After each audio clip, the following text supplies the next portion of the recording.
영존하신 하나님, 세상에서 의뢰할 분이 주님 한 분밖에 없는 줄을 우리들이 고백합니다. 또한 세상으로부터 우리들의 유일한 위로가 구주 예수밖에 없음을 우리가 고백합니다. 우리가 하나님의 백성으로서 살면서 슬픔이 차오를 때 우리의 눈물을 주님의 병에 담으시는 분이 하나님 한 분밖에 없는 줄 알고 우리가 고백합니다. 이렇게 알고 고백함에도 불구하고 세상의 가치에 이리저리 휘둘리는 우리들의 연약함을 성령께서 도와주시옵소서. 그렇기에 우리에게 있어서 진정한 시련은 몸에 몹쓸 병이 들었거나 재난이 닥쳤거나 가난하여졌거나 부당한 취급을 당하거나 어려운 위기에 봉착했을 때가 아니라 하나님 없이 기뻐하고 하나님 없이 즐거움을 누리려고 계획하고 시도하는 것임을 연약한 우리가 깨달을 수 있도록 인도하여 주시옵소서. 우리에게 참된 위기가 다름이 아니라 우리 생활 속에 하나님을 두려워함이었고 주의 말씀을 가까이 하기보다는 잠시 옆으로 미루어 두는 데 있음을 항상 경책하게 하여 주시옵소서. 우리에게 있는 진짜 어려움은 하나님을 향한 찬양보다는 나를 위한 노래를 부르고 내 힘과 경험과 지혜를 의지할수록 내 입술에서 기도와 간구가 잊혀져 가는 것을 더 이상 의식하지 않는 데 있음을 알게 하여 주시옵소서. 그리하여 말씀으로 자신을 살피는 일과 세상을 판단하는 일에 게으르지 않도록 성령께서 우리들을 도우시기를 원합니다. 하나님, 우리로 하여금 부지런히 말씀을 묵상하는 법과 기도에 힘쓰므로 주를 의지하는 법을 배우게 하여 주시어서 교회의 속성과 교회의 사명을 바르게 깨달아 알 수 있도록 인도하여 주시옵소서. 이 시간 주님께서 세우신 교사를 통해 주의 능력의 말씀을 선포하게 하시니 감사합니다. 주의 교사가 말씀을 신실하게 증거하게 하시고 듣는 직분에 있는 성도들은 순전한 마음으로 주의 복된 말씀에 참여하게 하여 주시옵소서. 하나님, 우리 가운데 여러 가지로 약하고 여러모로 힘든 시간을 보내는 성도들이 있다면 주께서 위로하여 주셔서 천상을 바라보는 소망이 한결같게 하여 주시옵소서. 우리가 어리고 연약할 때에 하나님 나라의 도리보다 세상의 가치가 더 커 보이지만은 말씀과 성찬을 통해 장성할수록 눈에 보이는 세상의 가치보다 주께서 주신 약속과 천상의 복이 더 확실하고 분명함을 분별하는 신앙을 우리들에게 허락하여 주시옵소서. 그리하여 주께서 십자가의 죽음으로 피 흘려 구속하사 주의 거룩한 몸으로 삼으신 주의 교회에 속한 우리가 교회적 삶을 통해 어떻게 하면 그리스도의 인격과 그 신령한 자태를 드러낼지를 항상 고민하게 하옵소서. 각자 그리스도께로부터 받은 은사와 재능들은 성도 상호간의 교회적인 삶을 세우기 위해 사용되기를 원합니다. 서로를 한 믿음 한 소망 가운데로 돌아보아 그리스도의 선한 말씀으로 세우기를 힘쓰고 성도로서의 명예를 지켜주어 이로써 우리의 만족이 아니라 그리스도의 기쁨이 우리 가운데 충만하기를 원합니다. 성령 하나님, 만대에 이르러 언약을 맺으신 영존하시는 하나님께 예배드리러 나온 우리를 붙들어 주시어서 신령과 진정으로 예배드릴 수 있도록 이 시간 인도하여 주시옵소서. 우리들의 연약함을 성령께 의탁하오니 우리로 하여금 하나님께 드리는 예배의 아름다움을 맛보게 하여 주시옵소서. 우리를 죄에서 구속하신 예수 그리스도의 이름으로 기도드립니다. 아멘. 네, 우리 시간 우리 하나님 말씀 봅시다. 오늘 하나님 주시는 말씀은 마가복음 6장입니다. 마가복음 6장 14절에서 29절까지의 말씀입니다.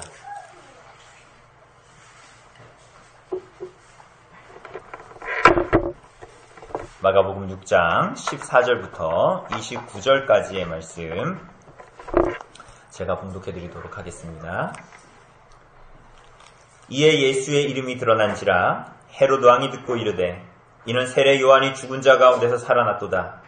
그러므로 이런 능력이 그 속에서 일어나느니라 하고 어떤 이는 그가 엘리야라 하고 또 어떤 이는 그가 선지자니 옛 선지자 중의 하나와 같다 하되 헤롯은 듣고 이르되 내가 목벤 요한 그가 살아났다 하더라.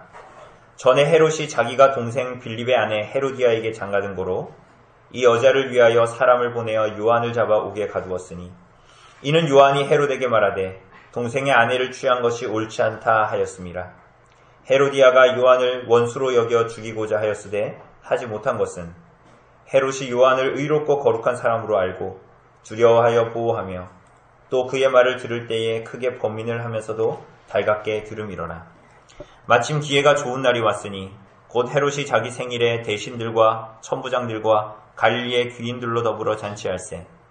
헤로디아의 딸이 친히 들어와 춤을 추어 헤롯과 그와 함께 앉은 자들을 기쁘게 한지라. 왕이 그 소녀에게 이르되 무엇이든지 내가 원하는 것을 내게 구하라 내가 주리라 하고 또 맹세하기를 무엇이든지 내가 내게 구하면 내 나라의 절반까지라도 주리라 하거늘 그가 나가서 그 어머니에게 말하되 내가 무엇을 구하리이까? 그 어머니가 이르되 세례 요한의 머리를 구하라 하니 그가 곧 왕에게 급히 들어가 구하여 이르되 세례 요한의 머리를 소반에 얹어 곧 내게 주기를 원하옵나이다 하니 왕이 심히 근심하나 자기가 맹세한 것과 그 앉은 자들로 인하여 그를 거절할 수 없는지라. 왕이 곧 시위병 하나를 보내어 요한의 머리를 가져오라 명하니 그 사람이 나가 옥에서 요한을 목베어 그 머리를 소반에 얹어다가 소녀에게 주니 소녀가 이것을 그 어머니에게 주니라. 요한의 제자들이 듣고 와서 시체를 가져다가 장사하니라. 아멘. 오늘 사랑하는 여러분, 우리가 지난주에 본문을 본 대로 예수님은 고향인 나사렛에서 배척을 받으십니다. 거부당하셨죠. 역설적이게도 그 이유는 우리가 알다시피 그들이 예수님을 너무 잘 안다는 것입니다. 그가 마리아의 아들이고 그가 목수라는 사실, 그래서 나사렛에 잘 알려진 인물이다라는 것, 오히려 그것이 예수 그리스도를 진실로 믿고 구주로 그분을 영접하는 일을 방해하게 되었던 것이죠. 그들 스스로 예수님을 잘 안다라고 착각한 그것 때문입니다. 우리가 삼위일체 하나님의 모든 것을 다 알지 못해도 우리는 그분의 존재와 성품의 한 조각을 우리들의 인생에 만나기만 해도 우리는 그것으로 말할 수 없는 기쁨과 즐거움, 감격을 누리게 됩니다. 마치 그것은 혈중 걸린 여인이 예수님의 옷 자랑만이라도 만지면 낫겠다라고 믿었던, 생각했던 그것과 동일한 것입니다. 왜냐하면 하나님은 여러분과 저와 같지 않기 때문이죠. 하나님의 존재와 성품은 여러분과 저와 같지 않고 그분의 존재는 영원하고 무한하고 불변하시기 때문입니다. 그렇기 때문에 나사렛 사람들의 예수님을 향한 배척은 예수님을 내가 잘 안다라고 하면서 예수님을 배척했던 그들의 배척은 오늘날 하나님을 잘 알고 예수님을 잘 알고 교회를 잘 알고 성경을 잘 안다라고 생각하는 이 땅을 살아가는 어쩌면 성도들, 사람들에게는 큰 경고의 말씀인 것입니다. 심지어 이 나사렛 사람들은 예수님의 가르치시는 권세를 보고 듣고 깨달았으면서도 예수님을 구주로 믿고 따르지 않았습니다. 그러나 하나님께서는 그런 사람들만 남겨두신 것이 아니라 동시에 하나님은 구주 예수를 보고 참으로 깨달아 그분을 영접하고 그분을 따르는 사람들을 남겨주셨습니다. 그들이 누굽니까? 우리가 지난주에 봤던 7절 이하에 봤던 이 제자들이죠. 12제자들. 그래서 예수님은 이 사람들을 통해서 하나님의 나라가 증시되고 증거되기를 원하셨습니다. 그래서 둘씩 짝을 지어서 더러운 귀신을 떠나보내는, 제어하는 그런 권능을 주시고 그들에게 하나님 나라의 도래를 선포하도록 그들을 보내십니다.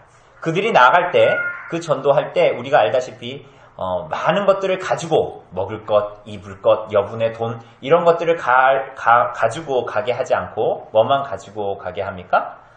지팡이와 신만 신고 그리고 허리띠를 동이고 그 허리띠에는 돈도 가지지 않고 그 뭐예요? 하나님만을 의지하도록 마치 출애굽할 때 이스라엘 백성들의 유월절 가운데 그들이 유월절 밤에 지내야 했던 것과 동일한 모습으로 그러한 하나님을 의지하는 모습으로 복음을 전하도록 그들을 보내십니다.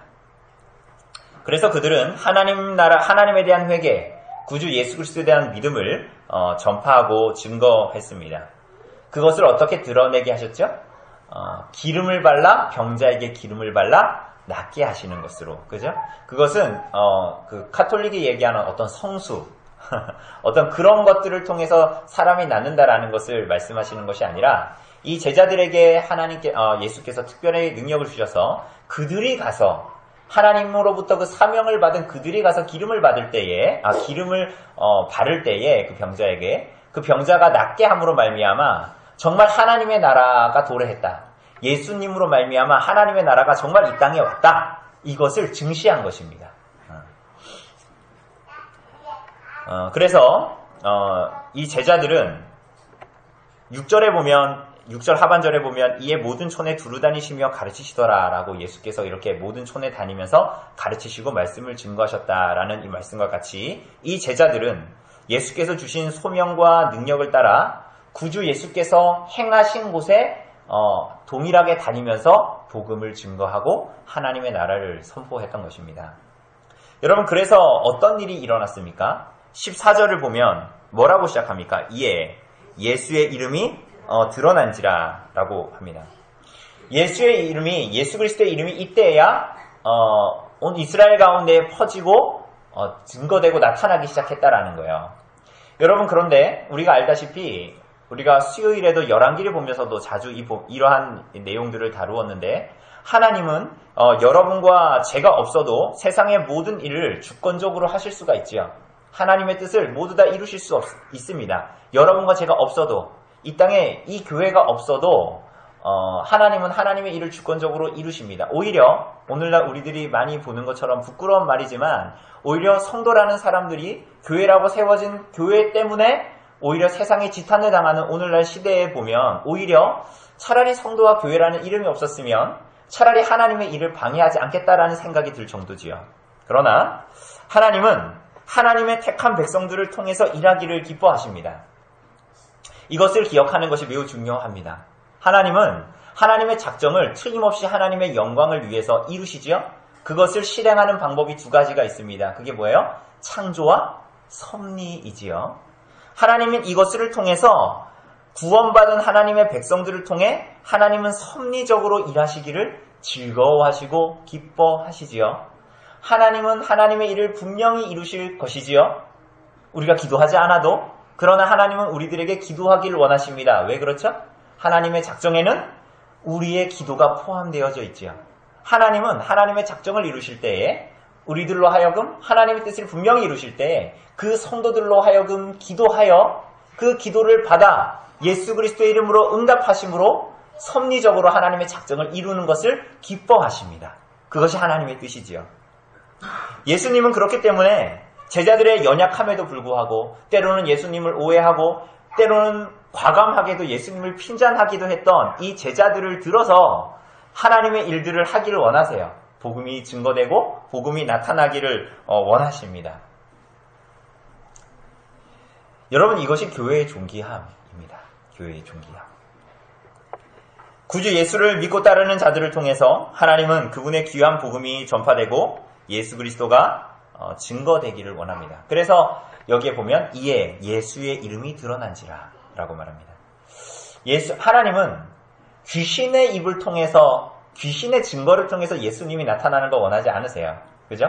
우리가 그래서 이전에 봤던 여러 가지 이적들, 예수께서 행하시는 이적들을 봤을 때 예수님께서 막 귀신 들린 자에게 거라사 광인이 있는데 예수님이 오시니까 막 귀신이 뭐라 그럽니까? 막 하나님의 아들이시오, 나를 멸하시러 왔습니까? 막 이런 얘기를 하죠. 누가요? 그 귀신이. 그러니까 예수님이 뭐라 그러세요? 한마디로 그 입을 닫아라, 이렇게 말씀하시죠.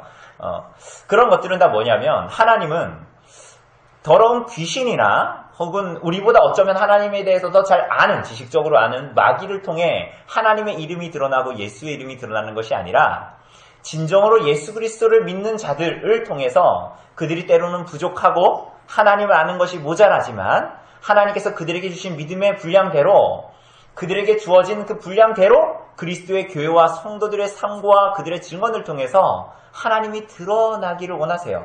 여러분, 이게 참 하나님의 작정의 신비이고 여러분과 저에게 주어진 영광스러운 존귀함입니다. 우리가 그렇게 존귀한 자로 부름을 받았지요. 근데 여러분들 표정을 보면 별로 이제 놀라지가 않아요.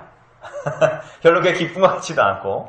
그런데 오늘 본문에 보면 오히려 이 일 때문에 놀란 것은 제자들이 아니라 분봉왕 헤롯이었습니다. 헤롯. 여러분, 이 사람은, 이 헤롯이라는 사람이 자주 등장하죠. 그죠? 성경을 보면. 그런데 이 헤롯은 예수님이 태어나셨을 때 동방박사들의 얘기를 듣고 예수님을 죽이려 했던 사람도 누굽니까? 아기 예수를 죽이려 또 했던 사람도 헤롯입니다. 그런데 그 사람은 누구냐면 헤롯 대왕입니다. 헤롯 왕가를 일으켜 세운 사람이라고 보시면 돼요. 헤롯 대왕인데 그 사람은. 오늘 본문에 나오는 헤롯은 그 헤롯이 맞을까요? 아닐까요? 당연히 아니겠지요. 헤롯 대왕의 아들들 중에 하나입니다. 이 헤롯 대왕이 죽자, 헤롯 대왕이 원래 유대 온 지역을 다스렸는데요. 이 헤롯 대왕이 죽자 이 아들들에게 아들들이 있었는데 이 나라를 4개로 분할해서 아들들이 다스리게 됩니다. 그래서 그 왕을 뭐라고 얘기하냐면 나라를 4개로 나눴으니까 그 왕들이 뭐예요? 분봉왕이라고 부르는 거예요. 그래서 그들을 분봉왕이라고 부르는데 오늘 본문에 나오는 헤롯은 이 분봉왕 중에 헤롯의 넷째 부인이 낳은 아들이에요. 그래서 헤롯 안티파스 혹은 헤롯 안디바라고 불리는 사람입니다. 그런데 이 사람이 예수님에 대한 소식이 막 퍼졌어요. 퍼지니까 놀랐습니다. 여러분과 저는 여러분에게 하나님께서 이런 소명을 주셨습니다라고 딱 얘기하니까 여러분 하나도 안 놀랐잖아요. 그죠? 그런데 예수님의 이름이 막 퍼지고 막 이러니까 오히려 놀란 사람이 지금 헤롯이었습니다. 왜 놀랐죠? 왜 놀랐냐면 이 사람이 뭔가를 오해했어요. 예수님의 소식이 막 퍼지니까 그분에 대한 소문이 들리니까 헤롯이 놀란 거예요. 근데 오해해서 놀랐어요. 뭐냐 하면 14절을 보면 뭐라 그래요? 이는 세례 요한이 이 소식을 들었어요. 헤롯 왕이. 이는 그러면서 뭐라 그래요? 세례 요한이 죽은 자 가운데서 살아났다. 16절에 보니까 뭐라 그럽니까? 헤롯이 듣고 이르되 내가 목벤 요한 그가 살아났다. 이렇게 얘기합니다. 이게 무슨 말입니까? 지금 예수님의 전해지는 하는 일들을 소식을 헤롯은 들었어요. 왕궁에서. 그가 듣고 하는 말이 이 예수라는 사람이 하는 일을 보니까 누구와 똑같다? 마치 세례 요한을 떠올리는 거예요. 그래서 이 사람은 뭐라고 얘기하냐면 세례 요한이 살아났다. 이건 무슨 얘기죠? 지금 세례 요한이 죽었다라는 거예요. 그리고 지금 예수님에 향해서 그는 흥하여야 하겠고 나는 쇠하여야 하리라라는 이 세례 요한이 지금 죽은 거예요. 그죠? 근데 죽었다는 얘기 없었잖아요. 이제 나옵니다. 그러니까 이 세례 요한은 예수님에 대한 소식을 듣고 내가 죽였는데 세례 요한이 부활했나? 이렇게 이제 생각하는 거예요. 자, 어떻게 된 일일까요? 하나님의 경륜에서 중요한 자리를 차지했던 예수님의 앞길을 예비했던 세례 요한이 죽었답니다. 무슨 일이 벌어졌습니까? 우선은 이것을 알기 위해서는 결국은 세례 요한이 헤롯을 향해서 고발했기 때문인데 이것을 왜 그렇게 했냐를 알기 위해서는 헤롯에 대해서 좀 더 간략하게 알아야 됩니다.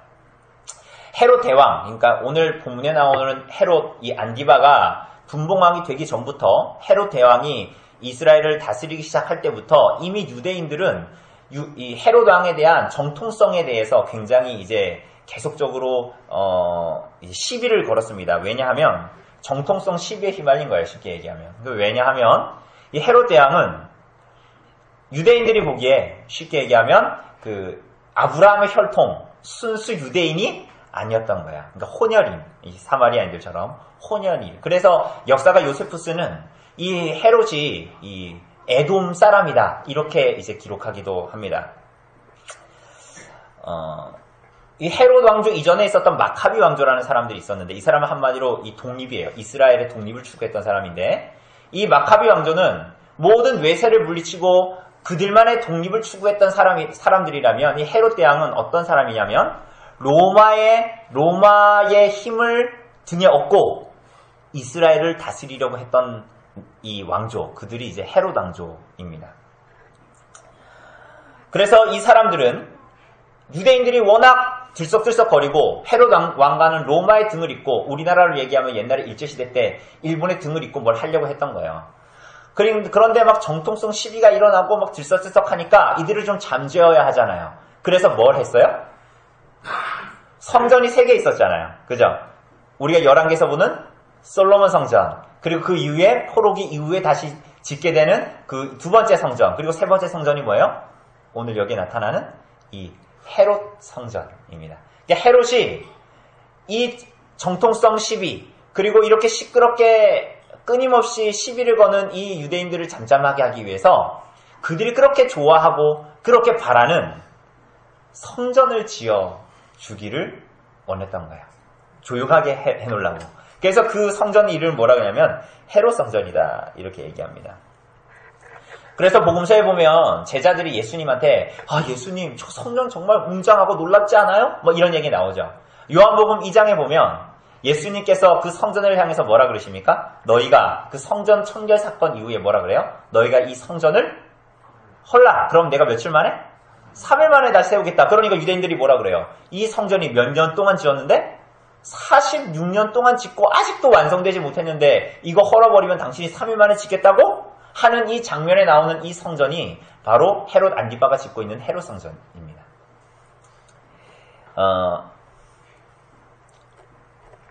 그래 헤롯 왕가가 바로 이제 이런 왕가였던 거예요.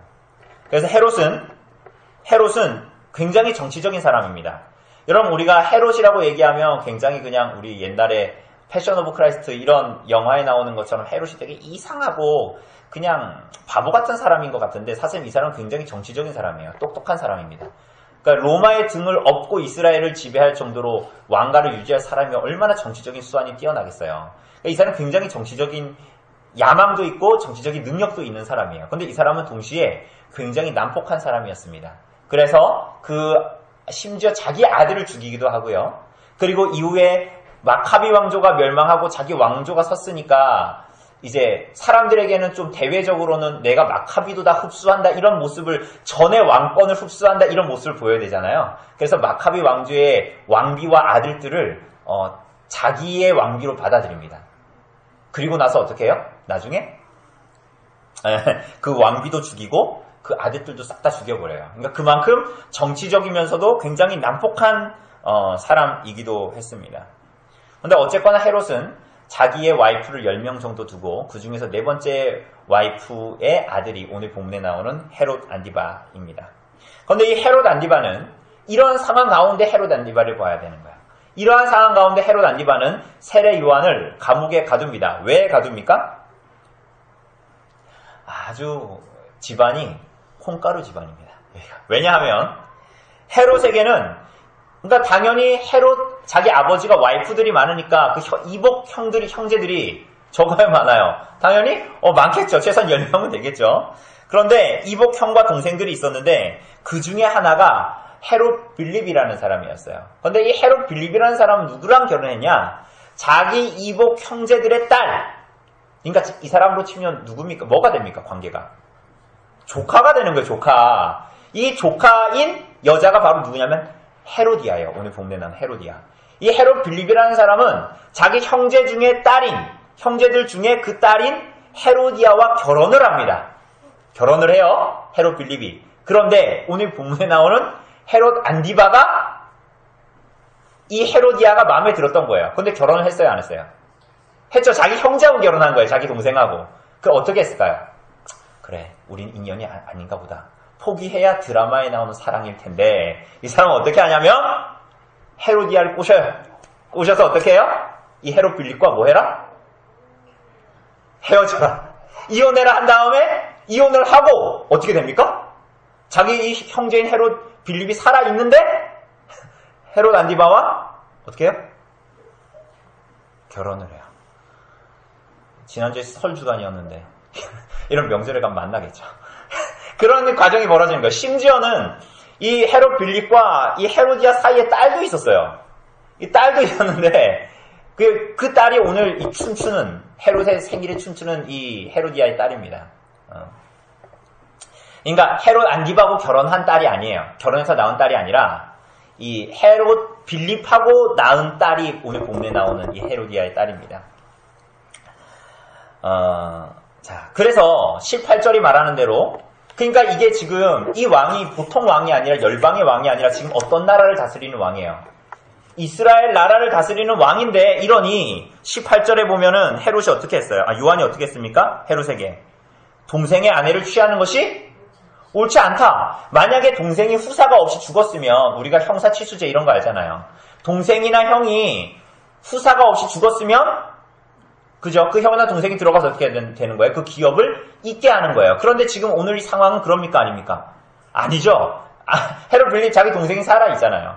레위기 20장 21절에 보면 누구든지 그의 형제의 아내를 데리고 살면 더러운 일이라 그가 그의 형제의 하체를 범함이니 그들에게 자식이 없으리라. 이렇게 나옵니다. 그러니까 이 율법에 의해서도 이것은 금지된 일이라는 거예요. 그러니까 당연히 헤롯은 그 요한은 헤롯을 고발한 것입니다. 계속적으로 하나님의 말씀에 잇대어서. 여러분, 그냥 조용히 살았으면 어떻게 됐을까요? 세례 요한이 그냥 이렇게 하지 않고 조용히 있었다면 당연히 죽지 않고 잘 살아갈 수 있었겠죠. 그러나 세례 요한은 자신을 부르신 하나님의 부르심이 하나님을 증거하는 것, 하나님의 말씀에 순종, 하나님의 말씀이 무엇인지를 드러내는 것이었습니다. 증거하는 것이었지요. 그게 세례 요한의 사명이었습니다. 여러분, 이것은 비단 헤롯 왕이, 이 분봉왕 헤롯이 비합법적인 혼인만을 지적했다라는 것만을 말하는 것은 아니었습니다. 우리 겉으로 보기에는 그냥 혼인만을 잘못했다라고 얘기하는 것 같지만, 사실은 세례 요한이 지목한 것은 그것을 뛰어넘어 궁극적으로 그 사람이 언약 백성인 이스라엘의 왕의 자격이 있다 없다라는 고발이었어요. 여러분, 이것은 뭐냐면 세례 요한이 그럼 뭘 얘기한 거냐? 세례 요한은 하나님이 오실 메시아가 있는데 그분이 오시면 그는 흥하여야 하겠고 나는 쇠어야 하리라 라고 하면서 예수님의 앞길을 예비했던 사람이죠. 그런데 이 사람은 헤롯을 향해서 너가 왕이 아니다라고 고발한 거예요. 이건 무슨 얘기냐 하면 오히려 언약 백성의 이스라엘 백성들의 왕은 헤롯 너가 아니라 하나님의 왕적인 통치를 대변할 수 있는 새로운 왕, 진정한 왕이 오셨다라는 선포였어요. 그러니까 헤롯 대왕에 대한 그의 지적은 세례 요한을 하나님께서 예수님의 시대에 보내신 이유와 목적과 굉장히 부합되는 것이었습니다. 그냥 너 잘못했네, 사회적인 정의를 세워야 돼, 이 얘기를 한 것이 아니라 네가 정말 이스라엘 왕이 아니라는 거야.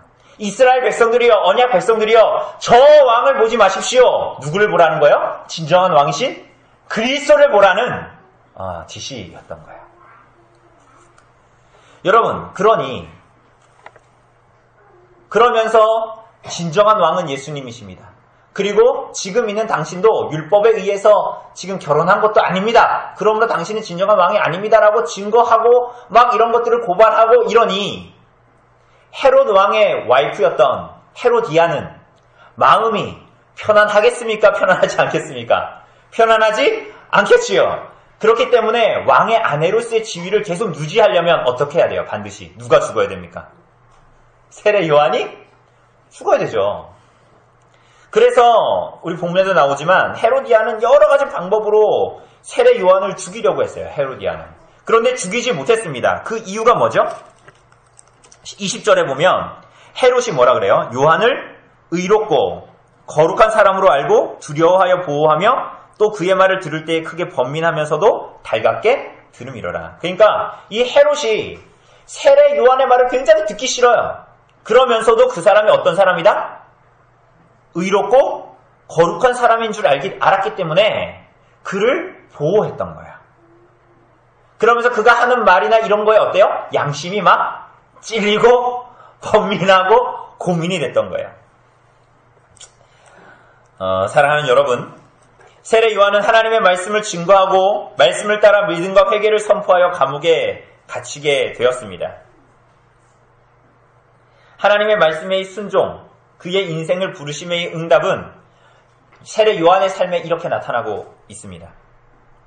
때로 자주 우리는 하나님의 말씀에 대한 순종이 여러분과 저의 삶을 평안하게 하고 잘되게 할 것이라고 생각하기도 합니다. 하나님은 때로는 우리들의 신앙의 유아기 때에는 때로는 그렇게 하십니다. 그러나 그 이후 대부분 하나님은 우리들에게 그렇게 하지 않으시지요. 우리들이 복음을 전할 때 우리가 모욕을 당하고 희롱을 당하고 외면을 당하기도 합니다. 말씀대로 살아가려고 할 때에 이 세상 사람들과 이 세상과 사람들은 우리들을 바보 취급하기도 합니다. 그러나 여러분, 그렇다고 해서 그러한 상황들이 우리들 주변에 벌어진다고 해서 하나님께서 우리들을 부르신 부름과 소명에 응답하며 살아가는 것이 아무 의미 없다. 아무 효과가 없다. 내가 아무리 주님께로부터 받은 말씀을 따라 이렇게 순종하며 살아가려고 해도 내 삶에 나타나는 모든 일들, 나를 바보 취급하고 나를 희롱하고 이러한 상황 가운데 나타나는 걸 보니 복음 전하는 거 아무 의미 없네. 하나님이 다 하실 거야. 복음 따라 살아가는 거 아무 의미 없네. 하나님이 다 하시겠지. 그게 아니라는 거예요. 왜냐하면 분명히 하나님께서 성도들을 통해서 일하실 때에 아무 일도 일어나는 것 같지 않지만 그 말씀은 분명히 땅에 떨어지지 않습니다. 땅에 떨어져서 사라지지 않습니다. 왜냐하면 여러분과 제가 말하게 되는 예수님께서 제자들의 입에 넣어준 그 말은 여러분과 저의 말이 아니라 하나님의 진리의 말씀이기 때문이에요. 아무도 듣지 않은 것 같았는데 헤롯이 변하지 않은 것 같았는데 오늘 세례 요한의 말을 듣고 헤롯의 마음이 어땠다고요? 번민하고 괴로웠다 이렇게 말합니다. 그리스도께로 말미암는 그 복음의 소식과 그 말씀에 말미암는 순종 곧 선행은 절대로 헛된 대로 돌아가지 않고 우리 식으로 얘기하면 반드시 효과가 있습니다. 왜냐하면 하나님께서 일하시기 때문이에요. 그 말씀으로. 어떻게 해요? 우리가 사도행전에서 보았다시피 사도 바울이 복음을 전함으로 말미암아 총독 펠리스가 두려워 떨었습니다. 아그리빠는 거의 설득시키기까지 했습니다. 하나님의 복음이 여러분과 저의 입, 성도들의 입, 교회를 통하여서 증거될 때 여러분들 그것은 반드시 땅에 떨어지지 않아요. 없어지지 않는다는 거예요.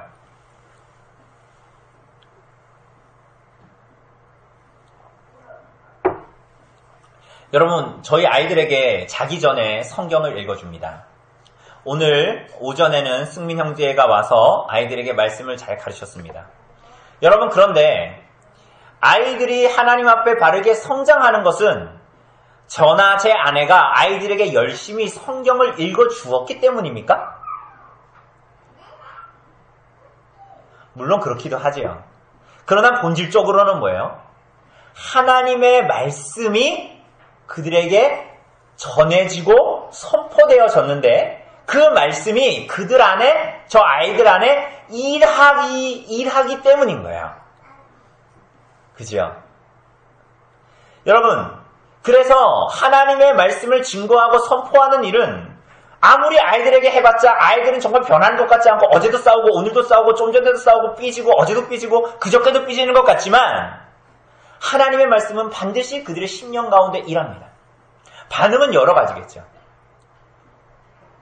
오늘 본문을 보면 어때요? 아무 일 일어나는 것 같지 않았지만 헤롯의 마음에 어떤 일이 벌어져요? 마음이 번민하고 양심이 찔리는 거예요. 너가 죄인이고 너 이렇게 살면 정말로 죽고 너가 죄인이기 때문에 너 스스로도 나올 수 없고 그리스도만이 유일한 해답이다 라는 복음이 전해질 때 안 받아들이는 거예요, 사람들이. 그러나 그것으로 끝이 아니에요. 우리가 봤을 때는 아무 일도 일어나는 것 같지 않지만 그들의 마음은 번민하기 시작합니다. 양심이 찔리기 시작합니다. 그래서 마음이 서로가 어떻게 해요? 여러분들 믿지 않았을 때에 누군가 믿지 않을 때 여러분들에게 복음을 선포할 때 여러분의 마음을 잘 생각해 보시면 돼요. 어때요?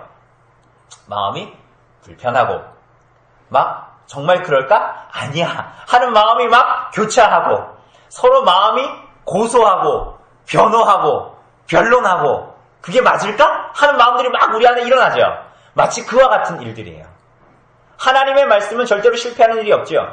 어떤 사람은 그 복음을 받아들여서 그리스도를 영접함으로 말미암아 영생으로 들어가고, 또 그 그리스도의 복음을 받아들이지 않는 사람은 어떻게 됩니까? 받아들이지 않음으로 그 양심의 찔림, 자기 안의 죄책, 그것들이 여전히 남아 있어서 하나님 앞에 갔을 때 심판의 증거로 나타나게 되는 거예요. 양면성을 가지고 있죠. 어떤 식으로든지 그런데 하나님의 말씀은 분명히 일한다라는 것입니다. 사랑하는 여러분, 그렇다면 오늘 헤롯이 세례 요한으로부터 하나님 말씀을 듣고 마음이 번민하고 괴로웠는데, 그러면 이 사람이 예수님을 구주로 영접했을까요? 안 했을까요? 여러분, 우리는 가끔 이런 사람들 만납니다. 우리들도 속아요. 여러분, 가끔 복음을 전하거나 혹은 이렇게 제가 이제 머리를 하러 가면, 저 이제 머리 하러 또 갈 때가 됐는데, 머리 하러 가면 원장님이 카톨릭이거든요. 근데 카톨릭인데, 이제 그분은 별로 이제 제가 머리 감다가, 원장님, 신앙에 대한 얘기를, 성경에 대한 얘기 좀 하다가, 원장님, 그럼 원장님은 구원에 대한 확신이 있어요? 이렇게 물어봤어요.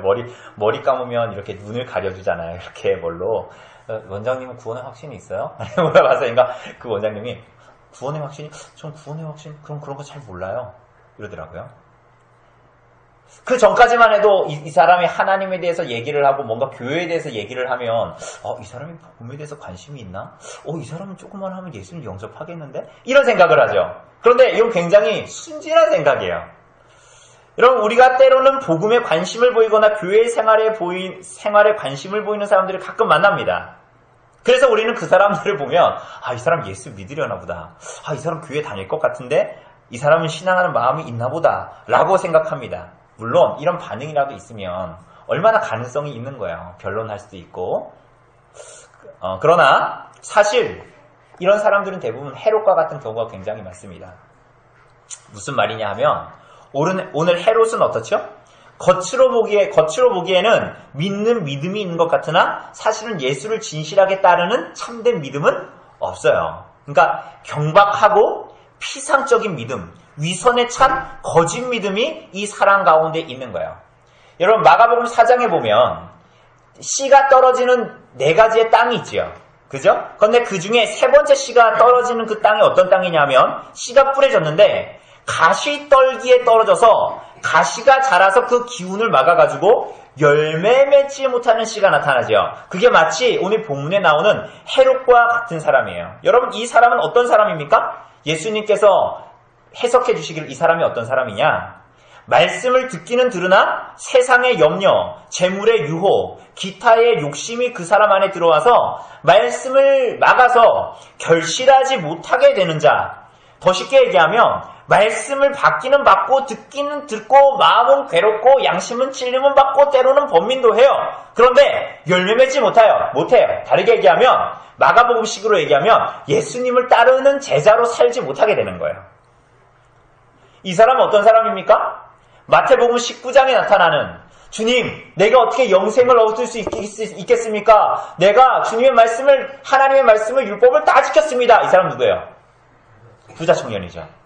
여러분, 이 사람이 나중에 돌아가죠. 왜 돌아갑니까? 재물이 많아 근심하며 돌아간 사람이에요. 그죠? 이 씨 뿌리는 비유에 나오는 3번째 씨, 이 가시덤불에 떨어져 세상의 염려와 재물의 유혹과 기타 욕심이 말씀을 막아 결실하지 못하게 되는 자, 그것을 오늘 헤롯, 겉으로 보기에는 참된 것 같지만 가능성 있어 보이지만 위선적인 믿음, 거짓된 믿음, 피상적인 믿음을 가진 사람입니다. 여러분, 우리는 여기서 이렇게 헤롯과 같이 우리들로 하여금 예수님을 따르지 못하게 하는 것이 무엇인지 살펴야 합니다. 사실 헤롯에게서 찾을 수 있는 것은 사악함이라기보다는 이러한 류의 무능함입니다. 여러분 잘 들으세요. 우리가 헤롯에게 찾을 수 있는 것은 그의 어떤 사악함, 악랄함보다는 무능함입니다. 무엇에 대한 무능입니까? 이 땅에 임한 하나님의 나라를 증거하는 자를 지키는 일, 세례 요한, 하나님의 복음을 드러내는 일, 그리스도의 교회의 교회됨을 드러내는 것보다 자신의 마음에 가득한 가시덤불과 같은 것들을 그대로 두어 걷어내지 못하는 무능입니다. 구주 예수의 말씀을 따르고 그분을 좇으려다 보니 버려야 할 것들이 너무 많이 보이거든요. 그것을 걷어내지 않는 무능, 그러므로 내 삶에 열매 맺지 못하게 하는 무능, 그것이 헤롯에게 있었던 악함입니다. 그 무능은 뭐죠? 여러 개로 나타나요. 그게 재물이든 잘못된 것에 대한 애정이든 헛된 것에 대한 맹세든 체면이든 그것을 붙들고 놓지 못하는 그 무능. 현대에는 이런 무능을 뭐라 그래요? 자기 자신을 삶을 꾸미는 애정이라고 말할 수도 있고 자신의 삶에 있는 자유라라고 말할 수 있지만 그날에 누구도 핑계하지 못할 것입니다. 여러분, 헤롯의 이러한 무능은, 이 악함은, 이 무능이라는 악함은 어떻게 나타납니까? 21절을 보면 뭐라고 시작해요? 21절에 보면 마침 기회가 좋은 날이 왔으니, 이거 누구의 입장일까요? 헤로디아의 입장이에요. 계속 세례 요한을 죽이려고 했던 헤로디아의 살해 의도가 나타납니다. 헤롯이 자신의 생일에 유대인들의 귀인들을 초대하여 잔치를 벌였습니다. 그런데 그날에 헤로디아의 딸이 들어와서 춤을 추어서 헤롯을 기쁘게 합니다. 그런데 여러분, 이 본문 우리가 자주 읽었지만 여러분, 이 헤로디아의 딸은 우리 이혜리처럼 귀여운 조그마한 아이가 아니에요. 이 소년하고 22절에 나오지만 이 소년은 조각상처럼 아름다운 젊은 여자를 지칭할 때 쓰는 말입니다. 그리고 여기에 보면 춤을 추었는데 22절에 보면 춤을 추어 헤롯과 그와 함께 앉은 자들을 어떻게 했다? 기쁘게 했다라고 얘기하죠. 그런데 이 기쁘게 했다라는 것이 이 헬라어로 아레스코라는 단어인데요. 이 아레스코라는 단어는 뭐냐? 성적인 흥분을 일으키거나 성적으로 만족시키는 것을 지칭할 때 쓰는 말이 바로 이 아레스코라는 단어입니다. 그러니까 헤로디아의 딸이 춘 춤은 저 이혜리처럼 귀여운 여자아이가, 조만한 여자아이가 무화과 나무 잎이 이러면서 이렇게 그런 춤이 아니라 굉장히 아름답고 젊은 여자가 성적이고 관능적인 춤을 춘, 그래서 헤롯의 성적인 흥분을 일으키는 그런 류의 춤이었다라는 거예요. 헤롯은 자기 딸이 아니잖아요. 지금 헤로디아는. 거기에 되게 굉장히 만족합니다. 그러니까 이것을 두고도 설왕설래하는 사람들 있죠. 내 나라의 반이라도 주겠다라고 이제 헤롯이 이 헤로디아에게 얘기하는데요. 어떤 사람들은 이렇게까지 해석하기도 합니다. 이 나라의 절반의 소유는 사실은 이 왕 뒤에게 있는 것인데 내 나라의 반이라도 주겠다라고 헤로디아의 딸에게 얘기한 것은 이 집안이 너무 막장이라서 이렇게까지 얘기하는지도 모르겠어요. 그것은 헤로디아, 너가 원한다면 내 아내가 될 수도 있다라는 말로 해석하기도 합니다. 어떤 사람들은. 여러분, 그런데 어쨌거나 무엇이든지 나라의 절반이라도 구하면 주겠다라고 얘기합니다. 사실 이거 허풍이죠. 헛된 맹세죠. 그런데 그의 이 허풍과 헛된 맹세는 피치 못할 결과를 만들어내지요. 어떻게 해요? 헤로디아는 그 딸을 시켜서 어떻게 합니까? 세례 요한의 머리를 달라라고 요청하게 되는 거예요. 결국 헤롯은 자신이 헛되게 맹세한 사실과 사람들 모두 보는 앞에서 말했던, 약속했던 이 체면 때문에 결국은 세례 요한의 머리를 내어주고 말게 되는 것입니다. 사랑하는 여러분, 세례 요한은 어떤 사람입니까? 마태복음 3장에 보면 그에 대해서 표현하기를 낙타털옷을 입고 허리에 가죽띠를 띠고 음식은 메뚜기와 석청이었더라 라고 말합니다. 여러분, 이러한 마태복음 3장에 나온 세례 요한의 모습을 묘사하는 이 묘사는 구약의 어떤 인물을 지시하고 나타냅니까? 누구와 비슷해요, 이 모습이? 열왕기에 나오는? 네, 알면서 대답을 안 하시는데. 엘리야. 그죠? 열왕기하 1장 8절에 보면 그가 낙타털옷을 입었다, 약대털옷을 입었다 이렇게 얘기하잖아요. 엘리야를 떠올립니다. 그리고 이 엘리야의 삶은 오늘 이 본문에 나오는 이 세례 요한과 굉장히 유사해요. 왜냐하면 여러분, 엘리야가 우리가 그래서 강릉에서도 갈멜산 성회 이런 거 하잖아요. 그런 것처럼 갈멜산에서 어떤 일이 있었어요? 바알 선지자들 850명을 다시 죽여버리는 일들, 그죠? 그런 일들이 나타나잖아요. 그 이후에 엘리야가 어떻게 합니까? 도망가요. 누구 때문에? 아합 왕의 와이프 누굽니까? 이세벨. 저 엘리야 죽여버려야 되겠다 하면서 막 쫓겨가죠? 그죠?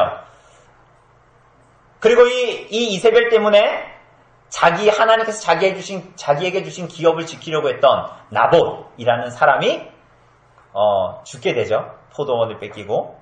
그런데 마치 이러한 모습이 오늘 본문을 보면 이 엘리야는 아합에게 이세벨과 같은 사람이 있었다면 오늘 본문의 세례 요한은 헤롯의 누구에게? 헤로디아에게 죽임을 당하는 거예요.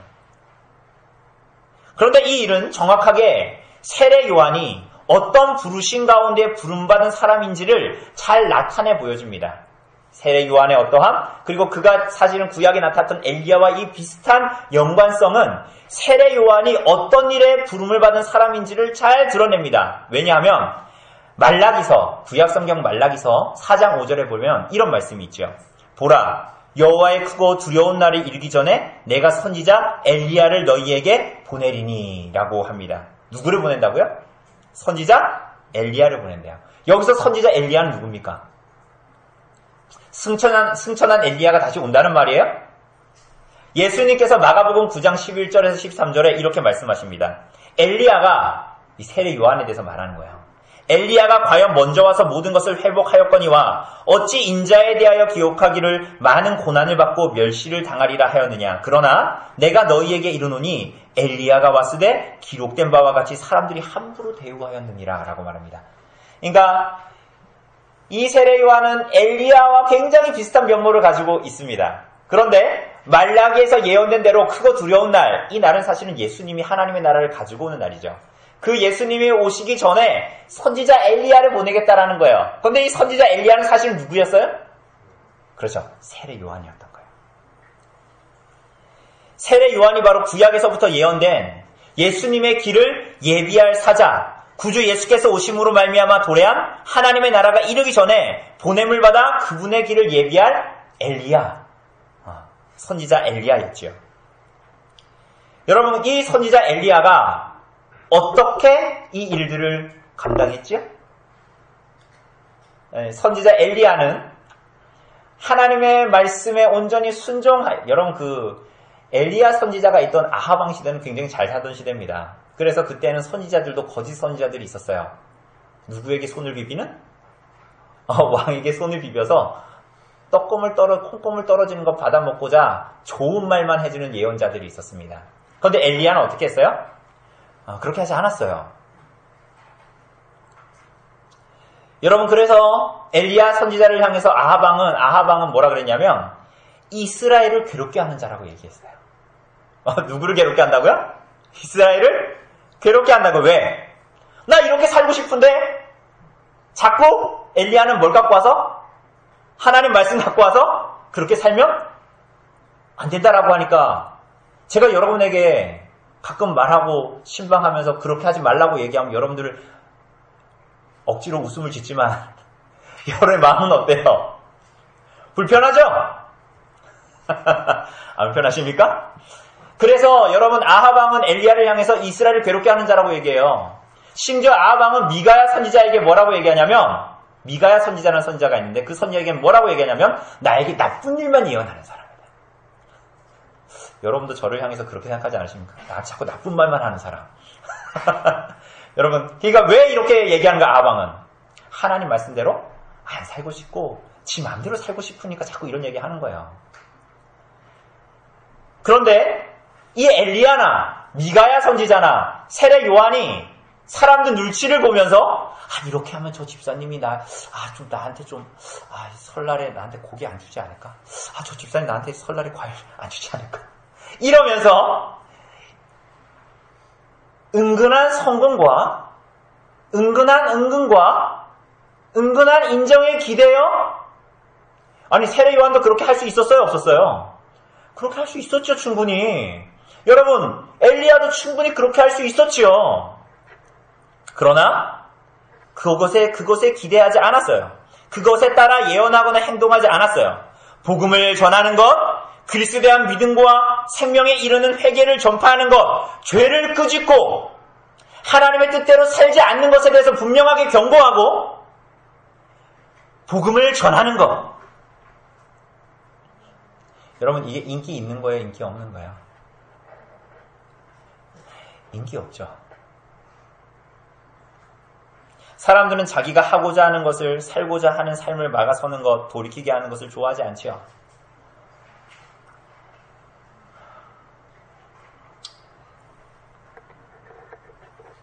세례 요한은 그것에 영합하지 않았던 거예요. 타협하지 않았다는 건 무슨 얘기예요? 여러분과 제가 이 땅에 살지만 세상은 이런저런 말들을 우리에게 하고 이렇게 살아라 저렇게 살아라, 야 당연히 이렇게 해야지, 당연히 이렇게 판단해야지 라고 하는 이 세상 가운데에 그것과 타협하지 않고 하나님의 진리의 말씀이 무엇이라고 말하는가 에 초점을 두고, 그게 서로 세례 요한처럼 대가를 지불해야 하고 손해를 감당해야 하고 내가 마땅히 얻어야 될 것에 대해서 불이익을 준다 해도 내가 그렇게 살아가겠다라는 오늘 본문의 제목대로 죽음으로 가는 길이라 해도 그것을 따르길 원했던 거예요. 왜냐하면 그게 바로 제자도이기 때문이에요. 예수님을 따르는 자들의 삶이기 때문이에요.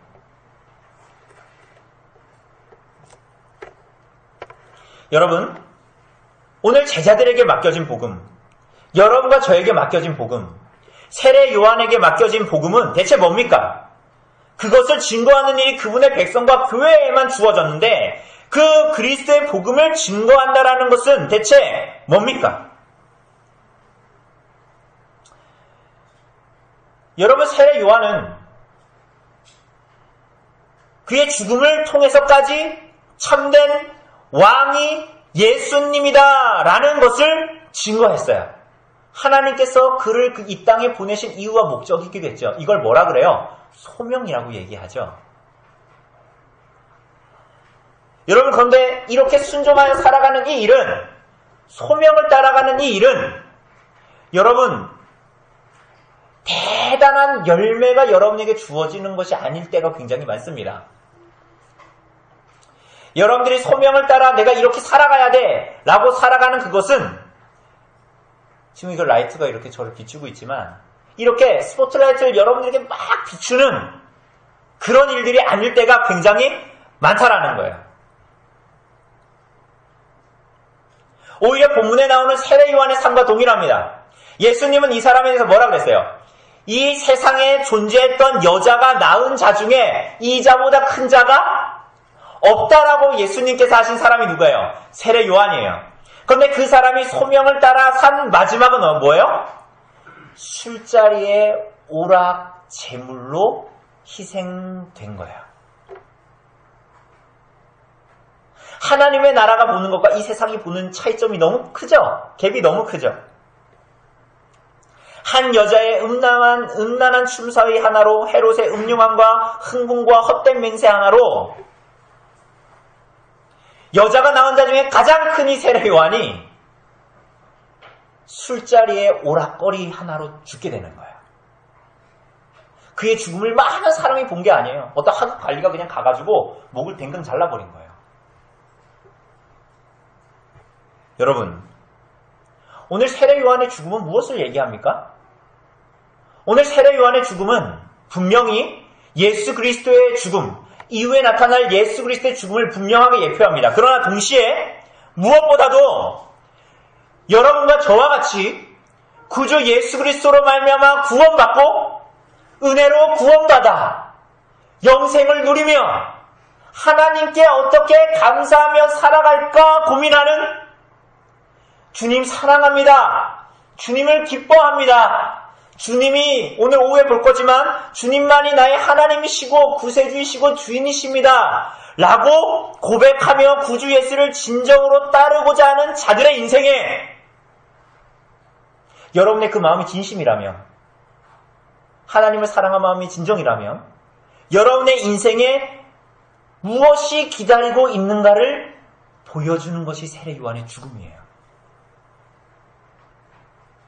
그럼에도 지금 도전하고 있는 거예요, 마가는. 이 이야기를 통해서. 그럼에도 예수 그리스도가 정말 너의 구주냐? 정말 그럼에도 불구하고 너의 주인이 정말 예수님이냐? 너 그 예수님 부인하지 않을 수 있냐? 너 이렇게 부름을 받아 여자 중에 낳은 자 가장 큰 자 세례 요한은 소명을 감당하다가 이렇게 죽었는데 너가 그래도 예수 그리스도를 따르겠냐? 라고 우리들에게 묻고 있는 것이에요. 마가복음 8장 34절에서 예수님은 그래서 누구든지 나를 따라오려거든 자기를 부인하고 자기 십자가를 지고 나를 따를 것이니라 이렇게 말씀하십니다.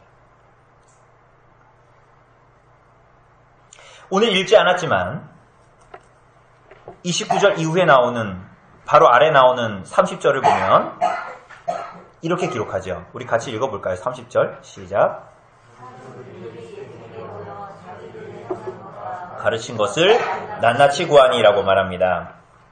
여러분, 위에서 봤던 6절에서 13절까지는 예수께서 제자들에게 권능을 주시고 복음을 전하게 하셨습니다. 그런데 오늘 방금 읽은 이 30절에는 뭐라 그래요? 이렇게 복음 선포를 나갔던 제자들이 돌아와서 어떤 일이 있었는지를 누구에게 보고해요?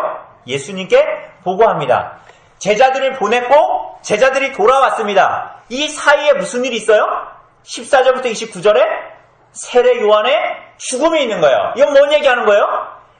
하나님으로부터 소명을 받은 교회와 성도들의 보냄과 그 보고 사이에 세례 요한의 죽음이 있다는 것은 하나님으로부터 복음을 받은 자들, 복음으로 말미암아 살아가는 모든 교회와 성도들의 삶이 어떠해야 하는가를 보여주는 거예요.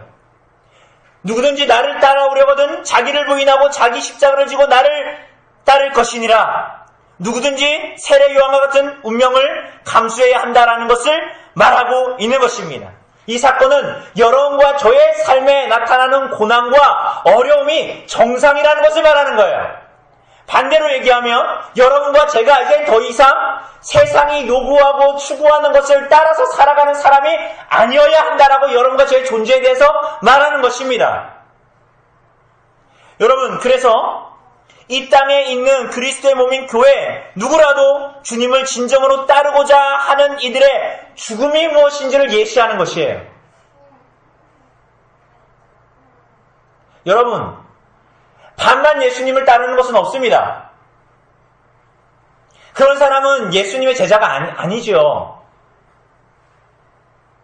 여러분, 이거 제가 하는 말이 아니라 예수께서 뭐라고 하셨어요? 하나님과 재물을, 하나님과 세상을, 하나님과 나 자신을 겸하여 섬길 수 없다라고 말씀하셨습니다. 그것은 여러분이 결혼생활 가운데서 남편과 다른 남자를 동시에 사랑할 수 없는 것과 동일한 것입니다. 여러분, 이것만이 만고의 진리인 거예요. 그래서 구주를 진정으로 따를 것인가? 라고 오늘 성경은 말하고 있는 거예요. 여러분, 교부 터툴리아는 이런 말을 남겼습니다. 교회는 순교자의 피를 먹고 자라는 나무다.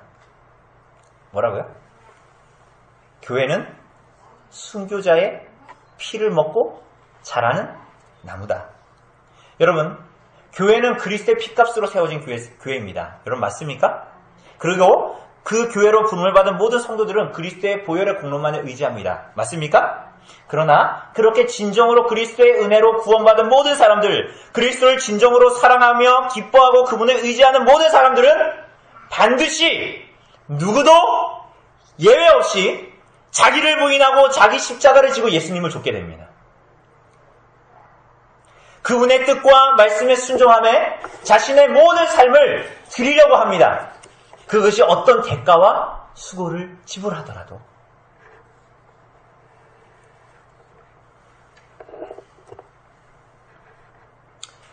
사랑하는 여러분, 여러분과 저는 어떻게 예수님을 따를 것입니까?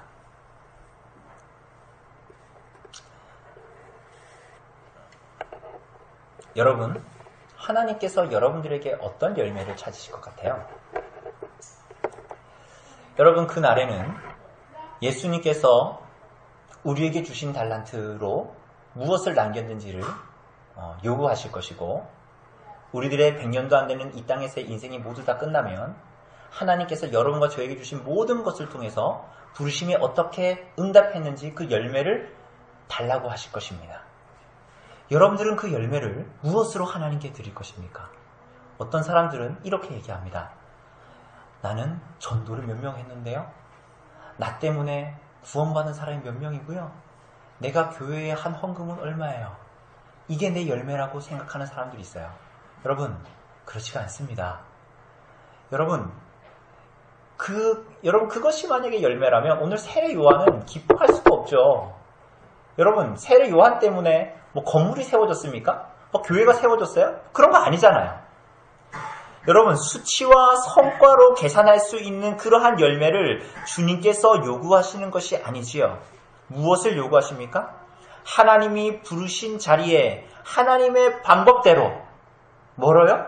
하나님의 방법대로, 하나님의 뜻대로 말씀에 의해서 살아가는 삶, 자기를 부인하고 자기를 십자가에 못 박으며 살아가는 삶, 그것이 우리를 부르신 부르심이라는 거예요. 여러분, 그 길을 걸어가시기를 바랍니다.